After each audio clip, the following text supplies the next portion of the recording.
Hello students, कैसे हो आप सब। आज का जो टॉपिक है बहुत ही इम्पोर्टेंट है और जो हम पीछे कर चुके हैं उसको मैं एक बिल्कुल शॉर्ट डायग्राम के हिसाब से, जो भी हमने पीछे वाले लेक्चरों में किया है, बिल्कुल शॉर्ट में फ्लो चार्ट जिसे बोलते हैं हम उसके माध्यम से सीखने जा रहे हैं। तो आप इसको बिल्कुल ध्यान से कीजिएगा। स्टार्ट करने से पहले एक बार अगर आपने चैनल को सब्सक्राइब नहीं किया है तो उसको ज़रूर कर लीजिए, ताकि कोई भी अगर नई वीडियो आती है तो उसका जो लिंक है वो सबसे पहले आपको मिल जाए, ठीक है ना। नोटिफिकेशन जो भी है सबसे पहले मिल जाए। चलिए स्टार्ट करते हैं। जो भी हमने अम्लों की और अक्षारों की जितनी भी अभिक्रियाएं पीछे की है उनको हम जो है ब्रीफ के अंदर बिल्कुल आसान से छोटे से उसके अंदर थोड़े से टाइम में देखेंगे। तो सबसे पहले हम स्टार्ट करते हैं कि भाई जो अम्लों की अभिक्रियाएं हैं, अम्ल की जितनी भी अभिक्रियाएं हमने की थी धातु के साथ, है धातु के साथ, धात्विक ऑक्साइड के साथ, तो ये सारी अभिक्रियाएं अब हम यहाँ पे देखेंगे। तो देखिए, जब भी धातु के साथ में, पीछे पढ़ा था ना हमने कि भाई जब भी धातु के साथ में अभिक्रिया करेगा तो वहां से हमें क्या मिलेगा, लवण और जल मिलेगा, ठीक है। ऐसे ही जब धात्विक ऑक्साइड के साथ में अभिक्रिया करेगा तो वहां से हमें क्या मिल जाएगा, लवण प्लस में जल, ठीक है ना।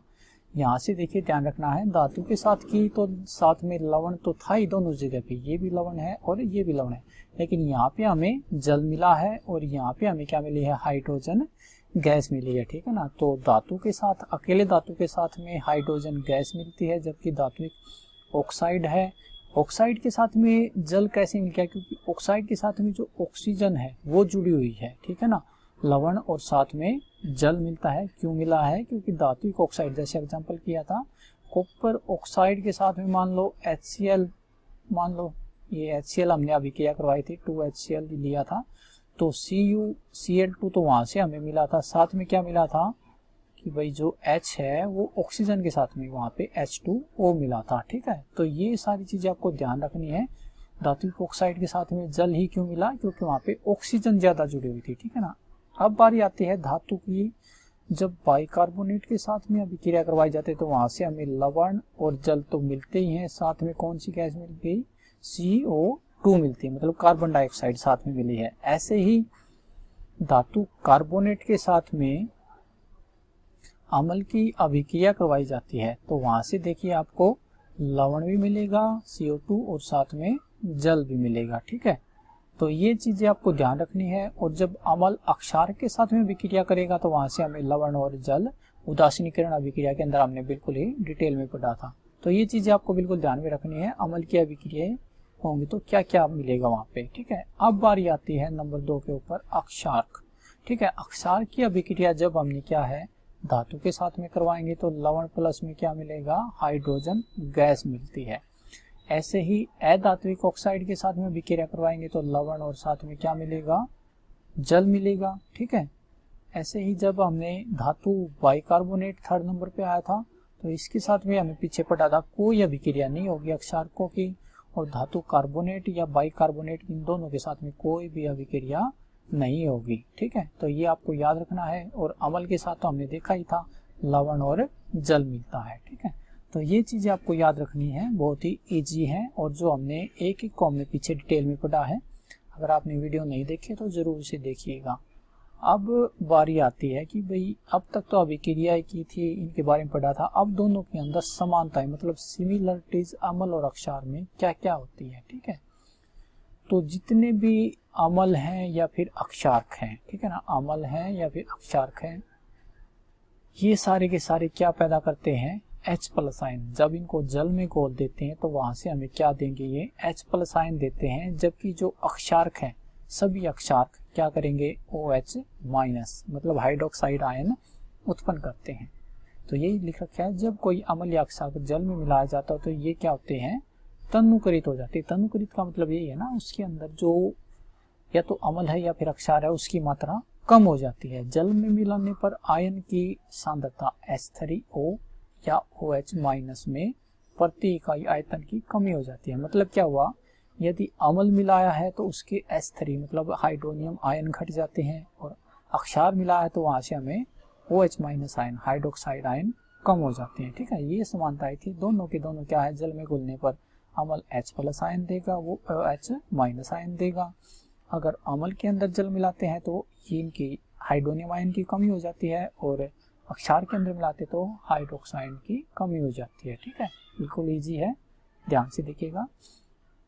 अब नेक्स्ट चीज आती है अम्ल तथा अक्षार की प्रबलता। ठीक है ना, प्रबलता पिछले वाले लेक्चर में हमने पढ़ा था कि भी प्रबलता किसके ऊपर डिपेंड करती है कि भी उसके अम्ल के अंदर तो जो H+ आयन है उनके ऊपर डिपेंड करेगी, और जो अक्षार है उसके अंदर हाइड्रोक्साइड OH आयन के ऊपर डिपेंड करती है। ठीक है ना, अब यदि H+ आयन ज्यादा पैदा होंगे तो अम्ल प्रबल होगा, ऐसे ही अगर कम होंगे तो अम्ल दुर्बल हो जाएगा। ऐसे ही OH- जो है OH आयन अगर ज्यादा उत्पन्न होंगे तो वो कैसा हो जाएगा, प्रबल। ऐसे ही अगर कम होंगे तो वो जो अक्षार है वो कैसा हो जाएगा, दुर्बल। ये सारे के सारे जल में मिलाने पर पैदा होते हैं। ठीक है, किसी अम्ल या अक्षार की प्रबलता हम एक सार्वभौमिक सूचक द्वारा ज्ञात कर सकते हैं। इसको हम यूनिवर्सल इंडिकेटर भी बोलते हैं, और अनेक सूचकों का क्या होता है, ये मिश्रण होता है। ठीक है, जो सार्वभौमिक यूनिवर्सल इंडिकेटर है, यह सूचक किसी विलयन में हाइड्रोजन आयन की विभिन्न सांद्रता को विभिन्न रंगों में प्रदर्शित करते हैं। ठीक है ना, कि भी जो हाइड्रोजन आयन है उनकी विभिन्न सांद्रता को अलग अलग रंगों में प्रदर्शित करते हैं। ठीक है, तो ये तो था हमारा समानता का। आगे पढ़ते हैं। अब बारी आती है पीएच स्केल। पीएच स्केल बहुत ही ज्यादा इंपॉर्टेंट टॉपिक है, पीएच स्केल। तो किसी विलयन में उपस्थित H+ आयन की सांद्रता ज्ञात करने के लिए एक स्केल विकसित किया गया, जिसे हम क्या बोलते हैं, पीएच स्केल बोलते हैं। और इसकी जो खोज की थी उस साइंटिस्ट का नाम था सारसेन, और जिसने सन 1909 के अंदर एक पैमाने की खोज की थी जिसे हम पीएच स्केल बोलते हैं। और पीएच में जो पी है, पुसांस या फिर पोटेंस, जो एक जर्मन शब्द है जिसका अर्थ होता है शक्ति, या फिर इसको हम शॉर्ट फॉर्म में पावर ऑफ हाइड्रोनियम आयन भी बोलते हैं। ठीक है ना, ये दोनों की दोनों शॉर्ट फॉर्म है, इसकी फुल फॉर्म है।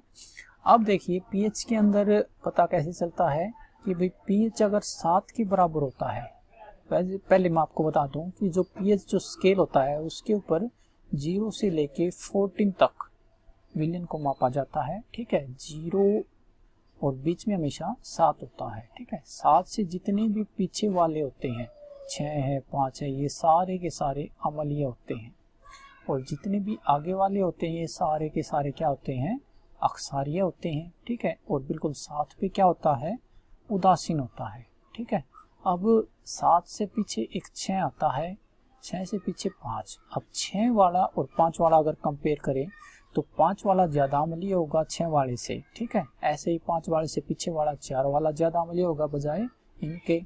ऐसे ही आगे की तरफ जब बढ़ते हैं तो 8 में, 9 में और 14 में अगर कंपेयर करें तो 14 ज्यादा अक्षारीय होगा किससे, 9 से। ठीक है, तो ये चीज आपको समझ में आ गई होगी।